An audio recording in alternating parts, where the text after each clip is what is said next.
it is a routine that you always have to bring or submit in, and since it's a constitutional obligation, we want to thank you so much for really doing that, because as of yesterday we had somebody complaining on the floor that some of these institutions don't submit in their reports, but IGG has been very consistent.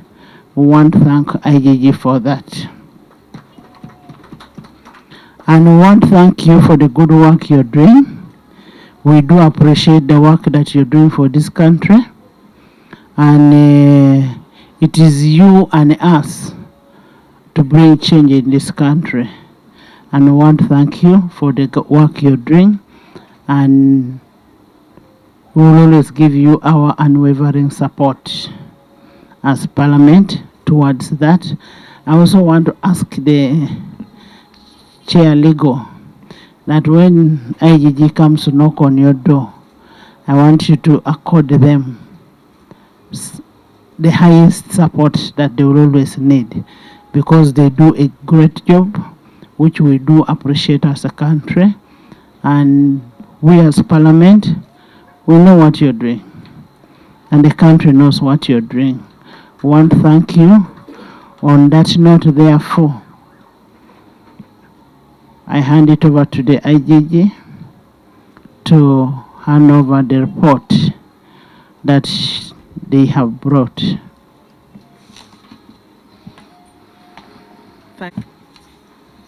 We thank you very much for receiving us, and we thank you for laying out the protocol.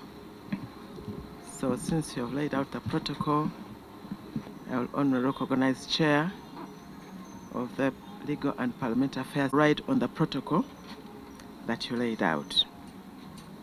Right Honorable Speaker, I would like to first of all thank you for receiving us, and we are here, as explained by yourself indeed, in fulfillment of Article 2 to June 2023 and June to December 2023 and January to June 2024.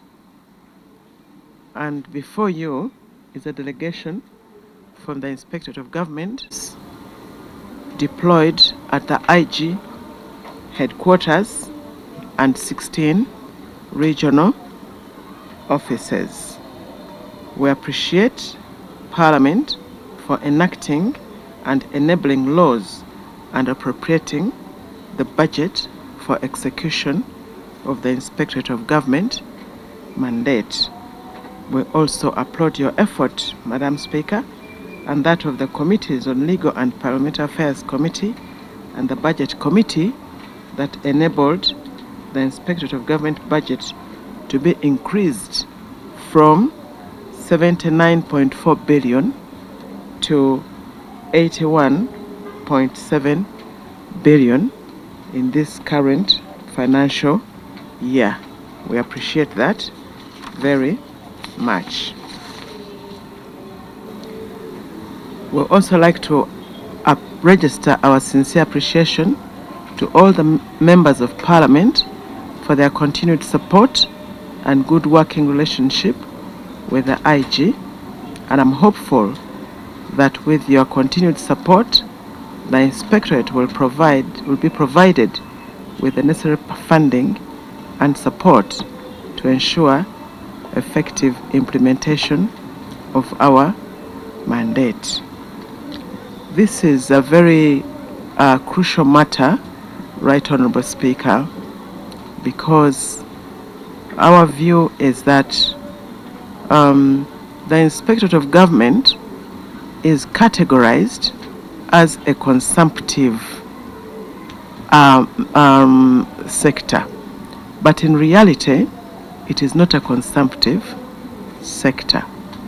In reality, we are mandated to save money, to recover money, and to stamp out corruption. you've heard us speak, Madam Speaker, that a scientific research was done, and this country is estimated to lose up to 10 trillion shillings per year to corruption. If the Inspectorate of Government was adequately funded, this figure could significantly come down. 10 trillion per year is nearly 44% of our domestic revenue, generated revenue. So when 44% of domestic revenue is lost to corruption and nothing much is done to stop that, I think is overlooking a very important sector of the economy. Madam Speaker, the Inspectorate of Government, as you know, our mandate is to promote just utilization of public resources, and it is derived from the functions as enshrined under Article 225 of the Constitution of Uganda as amended. We execute our mandate through the performance of 4 cardinal roles, that is, the anti-corruption function, the ombudsman function, enforcement of the leadership code of conduct function, and the research, education, and advocacy function. I hope that you have this document. I'm just wondering, Madam Speaker. Our organization structure is listed below. I'm just giving a summary. We function under the Directorate of Finance and Administration, the Directorate of Ombudsman Affairs, the Directorate of Leadership Code, Special Investigations, Anti-Corruption, Research, Education and Advocacy, and we also have a Directorate of Risk Monitoring and Control, +1 for searching for strategic partnerships and public relations, as well as Information and Internal Inspection Division. The Internal Inspection Division is our own IGG within the IGG to ensure that there is strict adherence to rules and regulations within the IGG ourselves. And we also have a compliance unit that follows up orders and directives and recommendations arising out of the IG investigations. We have a unit that follows it up. Madam Speaker, under the IG strategic priority, during the reporting periods, the Inspectorate of Government prioritized prevention of corruption as the main approach in the elimination of corruption and promotion of strict adherence to the rule of law. Through this prevention method, Madam Speaker, we have kind of opened up the IG, Inspectorate of Government, to the public. We are inviting the public to join the war against corruption and to recognize themselves as victims of corruption. And this has been achieved through mobilization of the citizens to own the war against corruption by empowering them to fight corruption. In addition, we continue to monitor and inspect projects of government. We investigate, prosecute, and recover proceeds of corruption. The IG management has also embarked on the journey for digital transformation to enhance efficiency and effectiveness in the process. And at this point, I'd like to say that this is a point where we really need your support, Right Honorable Speaker, for digitalization of our functions. As we speak today, our functions are about 20% digital, 20% digital and about 80% analog. That makes our functions very slow and indeed compromises our efficiency. Furthermore, we conducted research on the cost and extent of corruption in recruitment of staff by district service commissions. The research was conducted in 20 districts across the country, and we also conducted another study on the cost-benefit analysis of outsourcing private recruitment firms by government departments and agencies. The research was undertaken as a result of various complaints received on issues of irregular recruitment by commissions, and preliminary findings confirm widespread corruption in recruitment process in government, especially in the district service commissions. The final report is expected soon and it will be publicized. Right Honorable Speaker, we are now here to submit the Inspectorate of Government biannual performance report, and in the table before you is a summary, but the report, the complete reports are here, and we have brought many copies for Parliament. I will briefly take you through the summary of what is contained in the main report in this table, and we show you from the later half of 2022, July to December 2022. We compare it with July similar period in July to December 2023, and the similar, and then January to June 23 and January to June 24. Most of the work that we do is generated through complaints that we receive from the public. And in July to December 2022, we received a total of 1,068 complaints. The following year, the same period, they had risen to 1,276. And in January to June, they had risen further to 1,309. And in the last period under review, January to June 2024, the complaints had risen to 1,657.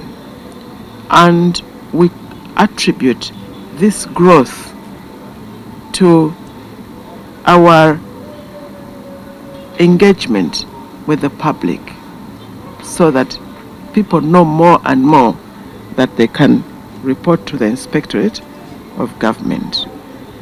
With your permission, I'll probably not go through the entire table, or if you prefer me to do that, I can still do it. But we are showing the new complaints that are registered. We also show the investigations that were carried out, the investigations that were concluded, the corruption.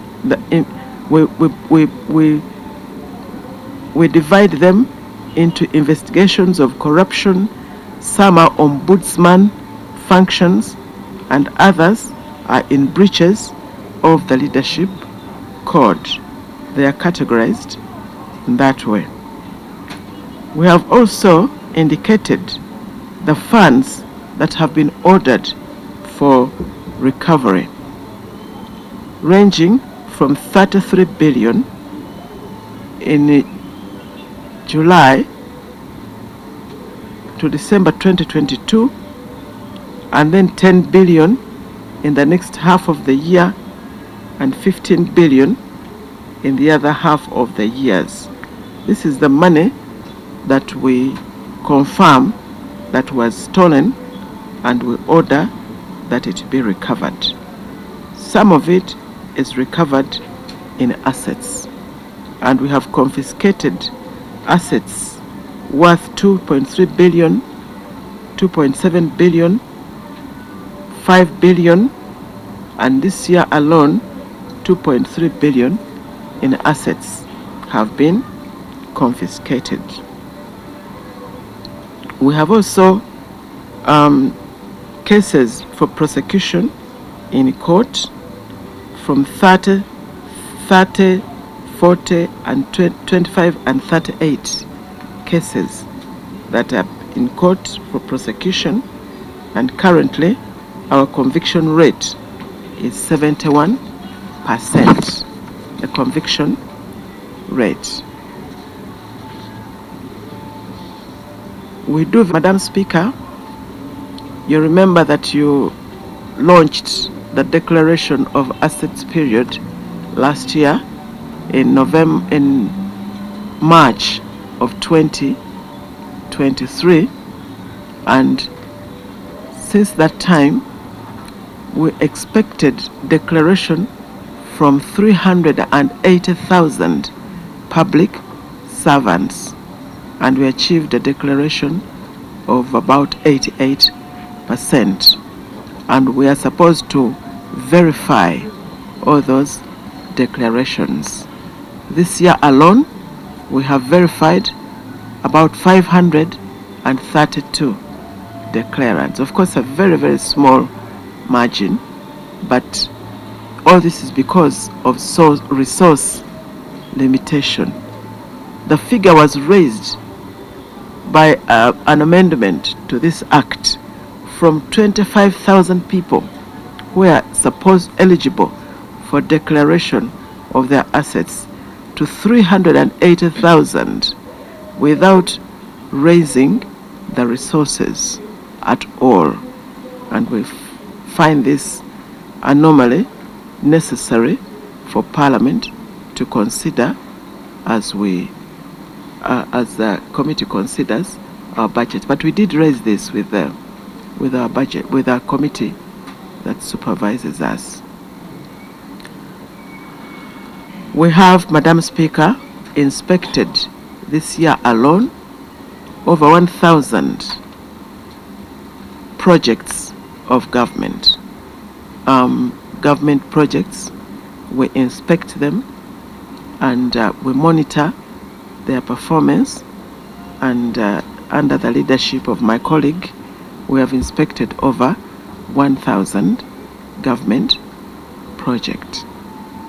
From the above table, Madam Speaker, it is evidence that there was an increase in the number of complaints received by the IGG, the number of investigations concluded, funds ordered for recovery, and an improvement in the conviction rate.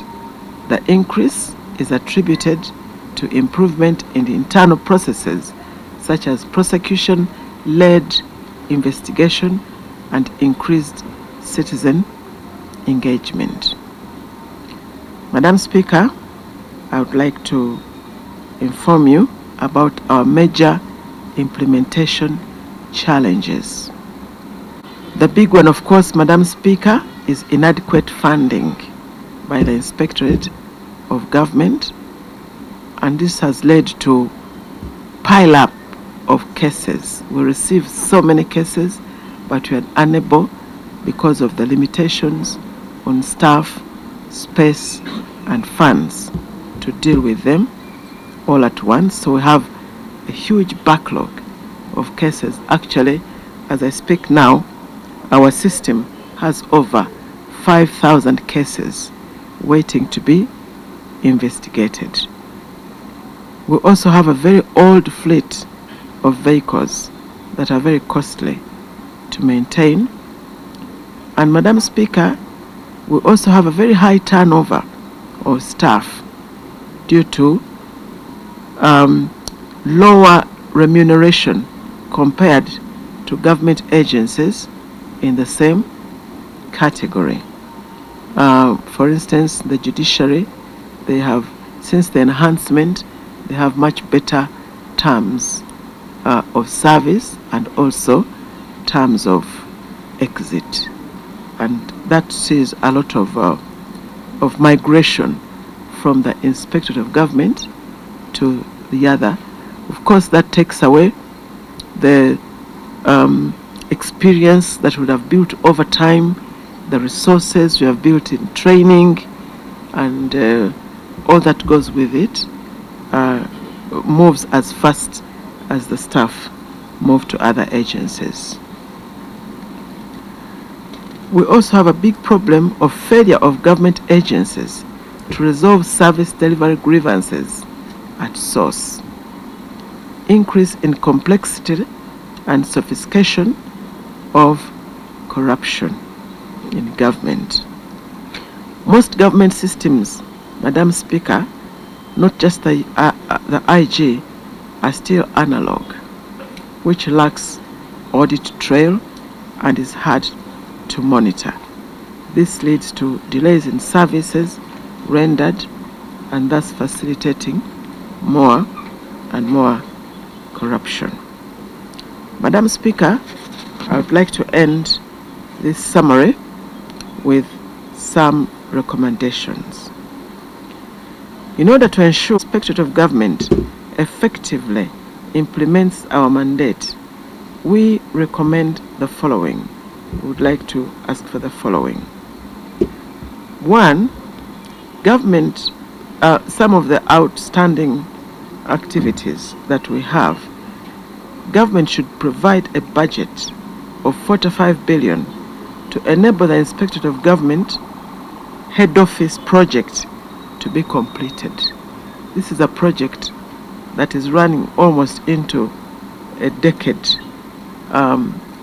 We are trying to construct offices, and this will save our budget of nearly 3 billion shillings per year.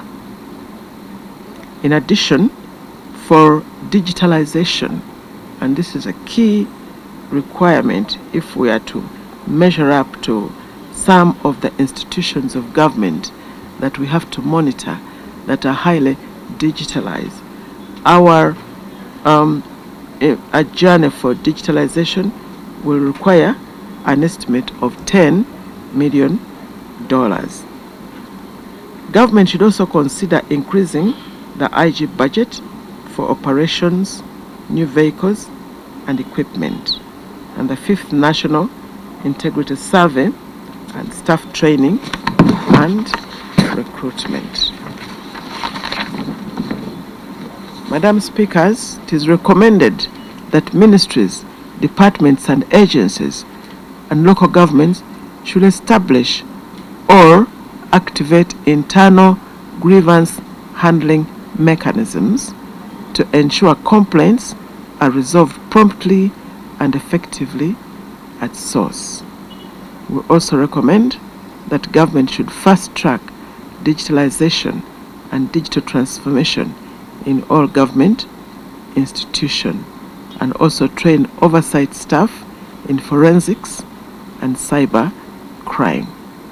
The government should urgently conduct a salary review for all public servants to have a fair and just remuneration for all public servants. In conclusion, Right Honorable Speaker, as I hand over the report to you, would like to thank you for giving the Inspectorate of Government the opportunity to present to you the 50th and 51st biannual Inspectorate of Government performance reports to Parliament. It is our prayer that the reports are laid before Parliament for discussion in accordance with Article 231, subsection 3 of the 1995 Constitution as amended. It is now my honor, Right Honorable Speaker, to hand the report to you.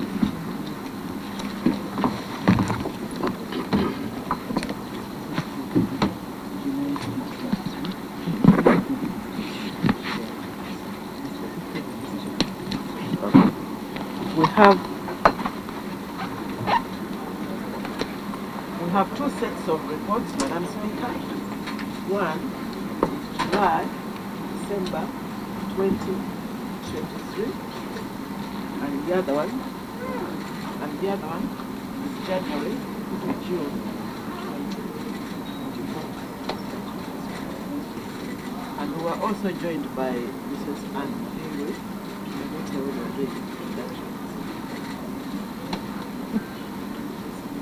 These are for the clerk to Parliament. These are for the clerk to Parliament. Oh, this one to be given to the clerk to Parliament. Sorry.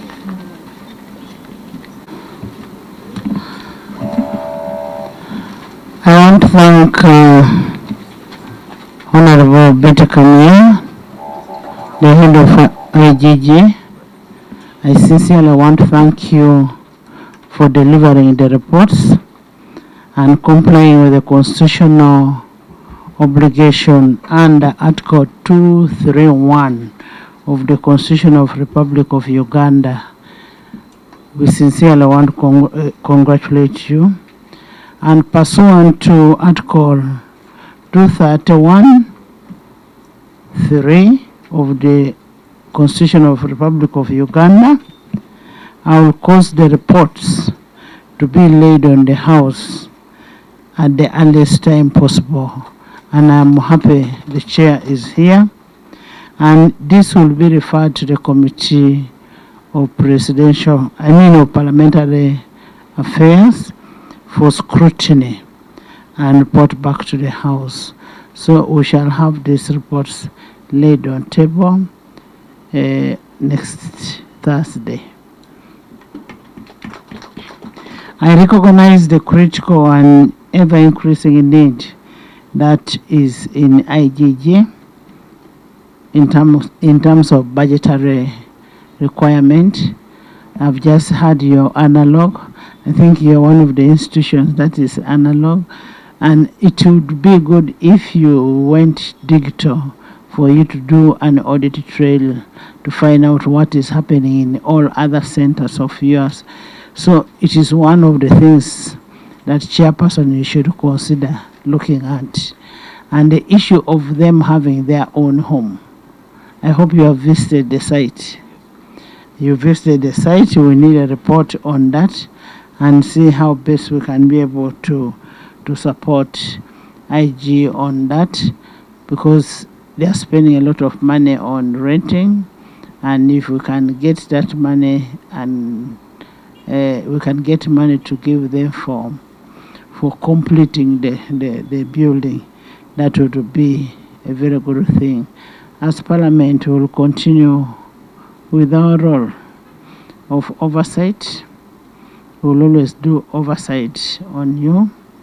We will do our legislation, and most importantly, we will do appropriation for you to be able to get what can enable you to do the work that you're supposed to do. And lastly, I know you're creating awareness to the public about corruption, about misuse of government funds and that kind of thing. I want you to really increase on that awareness outside there. Create a lot of awareness. Create friendship with these people. When you create friendship with these people, they will be able to tell you so and so, Patricia took this. and that will be a starting point. So when you go on the radios, I was in Eastern Uganda and I heard Patricia speaking on the radio, and I said, hey, so this is what now has happened. I was very impressed. I was very, very impressed. And you'd find people saying, now don't joke with IGG. Anything you take, they will come for you. So when you create awareness, it will reduce somehow some kind of corruption that is outside there. I want to thank you once more for coming over, all of you for coming over. Now today you are all three here. The whole inspectorate is here. We want to thank you. We don't want to take a lot of your time. You never know by the time you leave here, in between, another person will have stolen a lot somewhere. I want to thank you for coming. And always, this is your home. Parliament is your home. Where you need support, we are here. We are here. I have told you the only thing Parliament cannot change is change a woman into a man. But we can do everything. We can do everything, and we just want you to work with us. We support each other. We are one. We belong to one government. We belong to one government, and we will always support you unconditionally.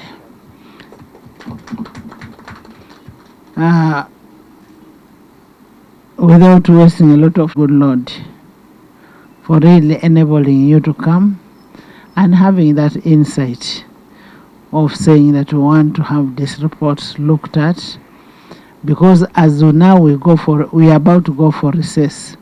The chairman should be able to look at your reports properly. This is the right time. I don't know how you thought about it, but we thank God for it.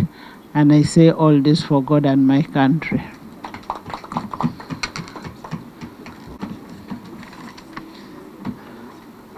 Madam IG.